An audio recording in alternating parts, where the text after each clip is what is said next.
Hey y'all, welcome to SavorySaver, where I share gluten-free recipes, tips, tricks, and resources to make your gluten-free lifestyle easier. Summer is here and produce is coming in like crazy. So I bet you either have extra zucchini or have a family or neighbor or friend that has extra zucchini that they're trying to get rid of. So today, I think we need to use a little bit of it up. We're gonna pair it with an apple. And some of you guys are not gonna like the name of the recipe, but there's no other thing to call it other than moist, gluten-free zucchini apple bread. And I use that term even though my wife hates it, but we all know that gluten-free baked products can be so dry you can't even eat them. And we wanna take care of that problem today.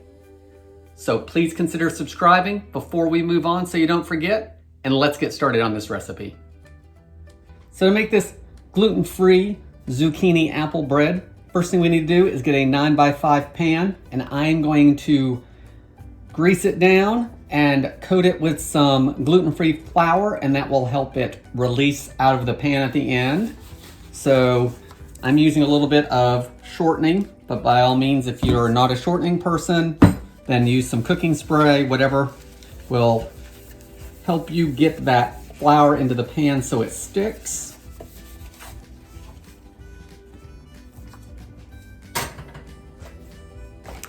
For today's recipe, I'm using gluten-free Measure for Measure by King Arthur.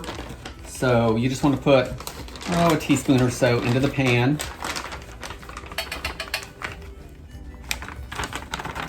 And we want to make sure it coats the whole pan.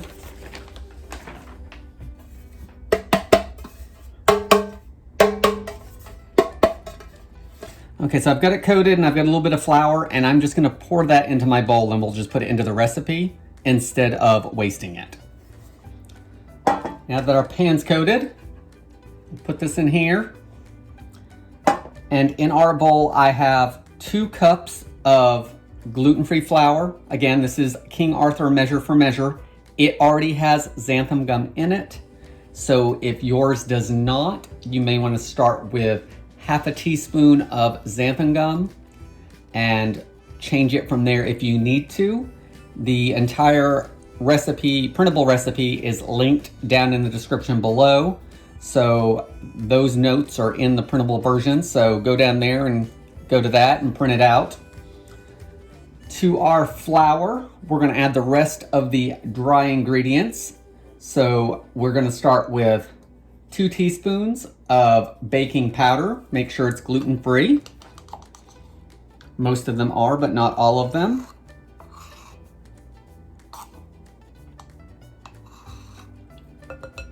The next thing we want to add is 2 teaspoons of ground cinnamon.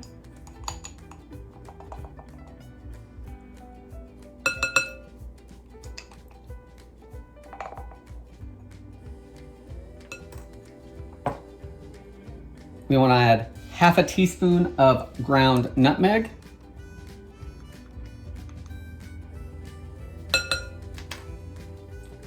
We want to add a 1/4 teaspoon of fine salt, sea salt, table salt, whatever you have. And another good thing about this recipe, we're just going to use the whisk. No mixer today needed. So you want to give that a whisk together. Make sure everything's blended well. And the reason I'm mixing together the dry ingredients first is they will blend better into the wet ingredients. And I'm gonna use the same whisk for the wet ingredients, and I don't wanna have to wash 2 whisks.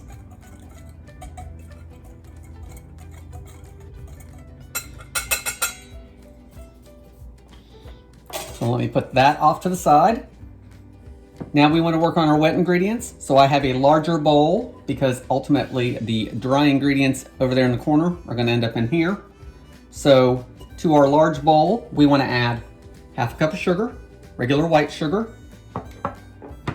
half a cup of packed brown sugar. This is going to add a little bit more flavor, a little bit more moisture to the finished product because it has a little bit more in it than regular white sugar. We are going to add half a cup of applesauce. And the applesauce is going to do a couple things. Again, it's going to add some moisture to the dish, but it's also going to replace some of the oil that you have in traditional zucchini bread recipes.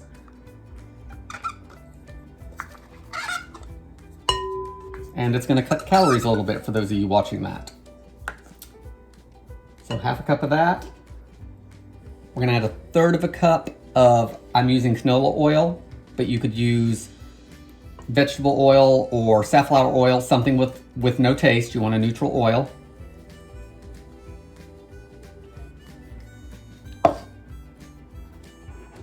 We're going to add 3 eggs.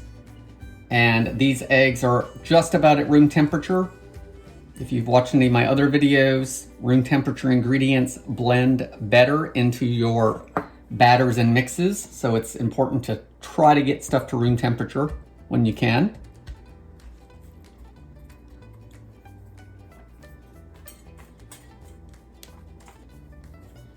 So let's give this a whisk and get it all blended together.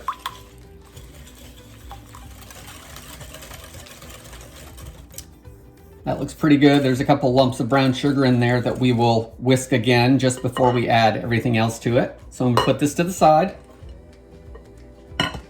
Now we need to take care of our zucchini and our apple. So we need to grate them. And zucchini has a ton of water in it. So what we're gonna do is I'm gonna grate it and then I'm gonna pat it dry with paper towels. I don't want it bone dry. I want some of that liquid in there, but I also don't want a pile of water in it. So I'm gonna pat it dry as best I can after I grate it before we add it to the mix. And I'm not gonna peel it, just make sure it's washed. You want about a cup of zucchini. So we're gonna be close. I'm not gonna worry if it's off a little bit. And in regards to our apple, we want the same thing. We want about a cup of apple. So this is probably a small to medium apple. We'll give you enough apple for the recipe. And make sure it's clean, and I am not gonna peel it. I find that you don't need to. You're not going to taste it in the baked product, and it's just one step that we can skip. So for grating it, I'm going to use the large side of the box grater, and the last thing you need to see is me grating vegetables and fruit for 3 or 4 minutes. So I'm going to edit you to the next part of the video. So we've got our zucchini grated, so let's see how much we're working with here and go from there. That's quite a bit. So I've got my cup measuring, and it looks like it's a little more, so let's press some of that water out of it.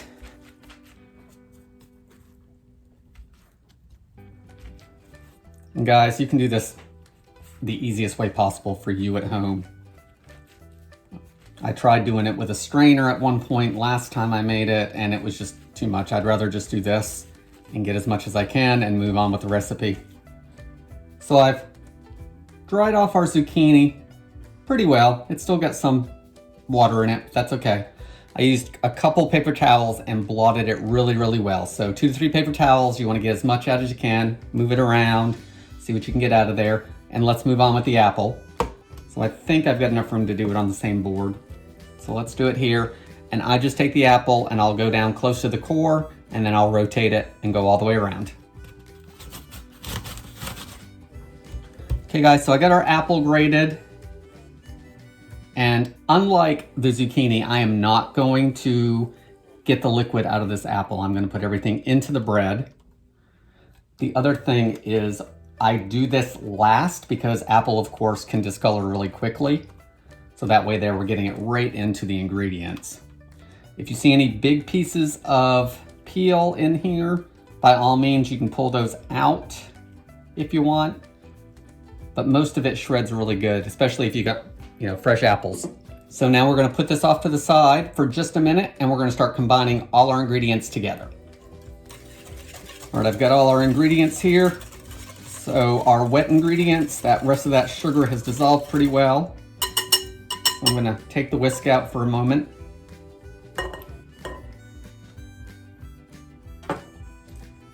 I'm gonna put in our dry ingredients, all the flour and the baking powder and spices. Let's give that a blend. And once the batter, everything is moistened, we're gonna switch over. So get all that batter out. So we're done with our whisk, and we wanna fold in our zucchini and apple. And I'm gonna use the spatula for that because I'm gonna use that to help me get it in the pan. So all of this goes into here. And then we wanna fold it all together.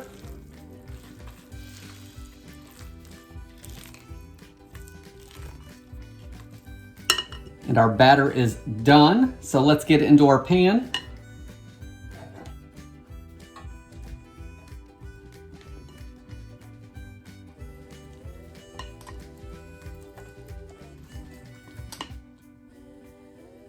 All right, guys, I'm gonna smooth this out a little bit. Try to get it into the corners. All right, guys, our batter's in the pan. It's time to get it baked off. If you've watched my other videos, you know that when I bake, I try not to turn the oven on to preheat until my batter is in the pan. That allows the gluten-free flour to hydrate because it doesn't hydrate as fast as wheat flour does. So it will give you a better texture in the end because the liquid in the recipe has hydrated all the dry ingredients. So I'm gonna pop my oven on to 350 degrees Fahrenheit. Once it's preheated, I'm going to bake this for 60 to 65 minutes. And when a toothpick comes out dry or just a few crumbs on it, your quick bread is ready. And once it's cooled off, we will look at the finished product. So I will see you back here in just a minute.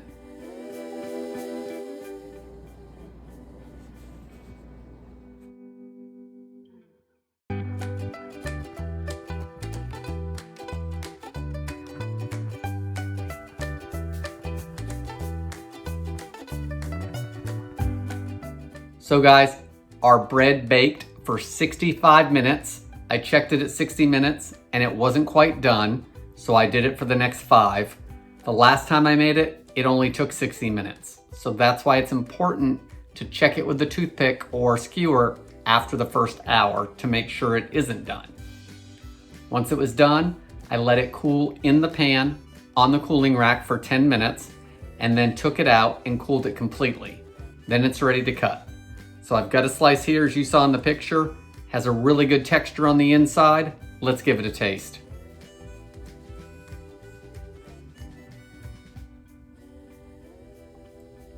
You can taste a little bit of that cinnamon in there.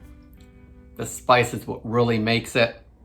As far as the zucchini and the apple, you can see little bits of it here and there in the bread. It's nice that that apple adds a little bit of sweetness in there as well.